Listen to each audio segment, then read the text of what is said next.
ಅಂತೂ ನಾನು ಬೆಹಚ್ಚಿದ ಶಂಕರನ ಸಂಸಾರದಲ್ಲಿ ನಮ್ಮ ಬೀಜ ಕಸಿಯಾಗಿ ಹೆಮ್ಮರವನ್ನು ಬೆಳೆಯುತ್ತಾ ಬೆಳೆಯುತ್ತಾ ಆಲದ ಮರದಂತೆ ಹೆಬ್ಬಿದೆ.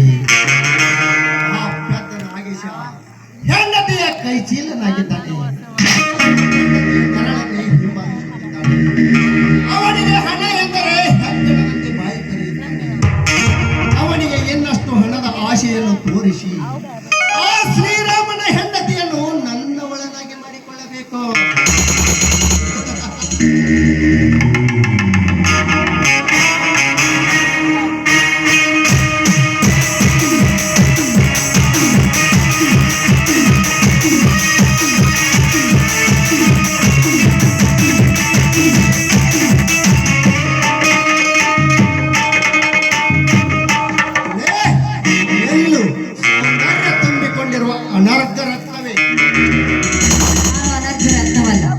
ಲಕ್ಷ್ಮೀ ಶ್ರೀರಾಮ್ ಅಂತ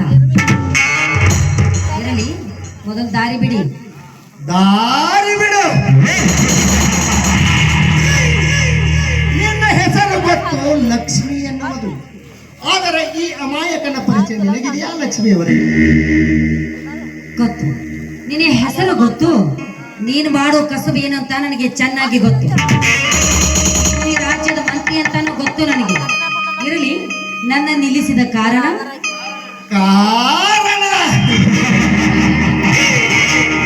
ಎಲ್ಲಿ ಹಳ್ಳ ಕೊಳ್ಳಗಳಿರುತ್ತವೆಯೋ ಅಲ್ಲಿ ದನಕರಗಳು ಬಂದು ಮೈದು ನೀರು ಕುಡಿಯುವುದು ಸ್ವಾಭಾವಿಕಲ್ಲವೇ? ಒಬ್ಬ ರೈತನ ಮಡದಿ ಬಿಸಿಲಿನಲ್ಲಿ ಒಬ್ಬಳೆ ಹೊರಟಿರುವಾಗ ಅವಳಿಗೆ ಸಹಾಯ ಮಾಡೋಣ. ಬೀದಿ ನಾಯಿ, ನನ್ನ ಆರೋಗ್ಯದ ಬಗ್ಗೆ ವಿಚಾರ ಮಾಡೋದಕ್ಕೆ ನನ್ನ ಗಂಡ ಇದ್ದಾನೆ. ಎಲ್ಲ ಕೇಳೋದಕ್ಕೆ ನೀನ್ ಯಾರೋ ಲೋಫರ್?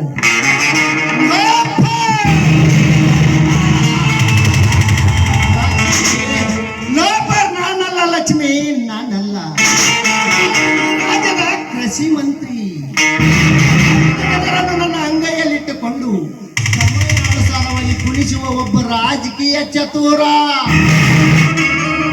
ಏನೋ ಮರ ಕುಕ್ಕಿ ತಿನ್ನೋ ಹಕ್ಕಿ ಜಾತಿಯವನೇ, ಸುಮ್ಮನೆ ಹೊರಟು ಹೋಗಿ ಇಲ್ಲಿಂದ.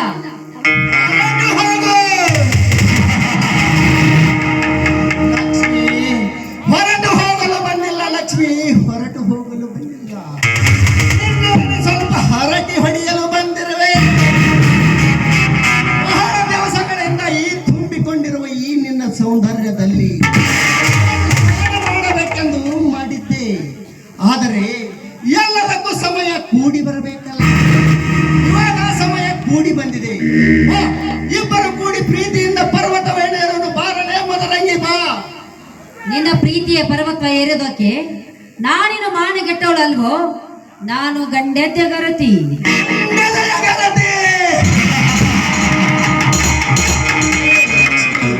ನಿನ್ನಂತ ಬಾಯಿಂದ ಇಂಥ ಅಚ್ಚುಕಟ್ಟಿನ ಮಾತುಗಳೇ.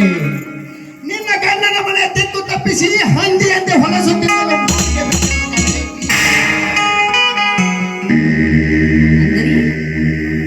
ಆ ನಿನ್ನ ಕಿರಿಯ ಮೈದುನ ಲವ್ ಮ್ಯಾರೇಜ್ ಮಾಡಿಕೊಂಡು ಬಂದು ಮನೆ ತುಂಬಿಕೊಂಡಿರುವ ಆ ಪಲ್ಲವಿ ನಾನು ಕಚ್ಚಿನಿಟ್ಟ ಹೆಣ್ಣು.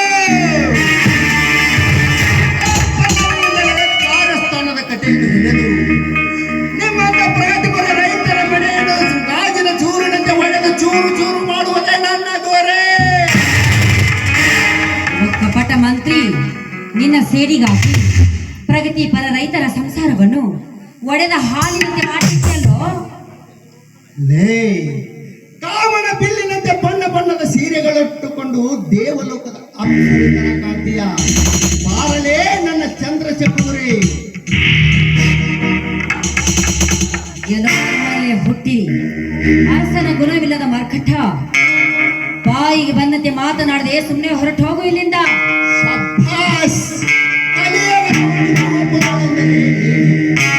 ಆಗಸದಲ್ಲಿ ಹೊಳೆಯುತ್ತಿರುವ ಕಾಮನ ಬಿಲ್ಲಿನಂತೆ ಬಳಬಳ ಪ್ರಜ್ವಲಿಸುವ ನನ್ನ ಎರಡು ಕಣ್ಣುಗಳಿಂದ ನೋಡಿ ಕಾಣಬೇಕೆನ್ನುವ ಆಸೆ.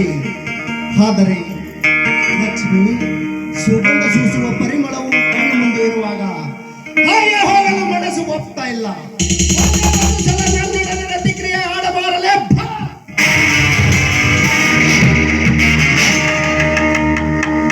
ಈ ದೇಶಕ್ಕೆ ಅನ್ನ ಹಾಕುವ ರೈತನ ಮಡದಿ ಕೈ ಹಿಡಿಯಲು ಬಂದಿದ್ದೆ, ಆದ್ರೆ ಇದೇ ನಿನಗೆ ಬಹುಮಾನ, ನೆನಪಿರಲಿ.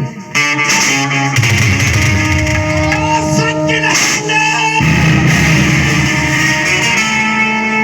ಈ ತಾಲೂಕಿನ ಒಬ್ಬ ಎಮ್ಮೆಲಿಗೆ ಬೆಲ್ಲಕ್ಕೆ ಬಡದು ಓಡಿ ಹೋದಿಯ ಸ್ವತ್ತಿನ ಹೆಣ್ಣೆ. ಈ ಸೇರನ್ನು ತೀರಿಸಿಕೊಳ್ಳದಿದ್ದರೆ ತನಕ್ಕೆ ಅವಮಾನ. ಏ ಲಕ್ಷ್ಮಿ, ಅಂದುಕೊಂಡಿರುವ ಈ ನಿನ್ನ ಸೌಂದರ್ಯದಲ್ಲಿ ಕೆಲವೇ ಕೆಲವು ದಿನಗಳಲ್ಲಿ ನಾನು ಸ್ನಾನ ಮಾಡದಿದ್ದರೆ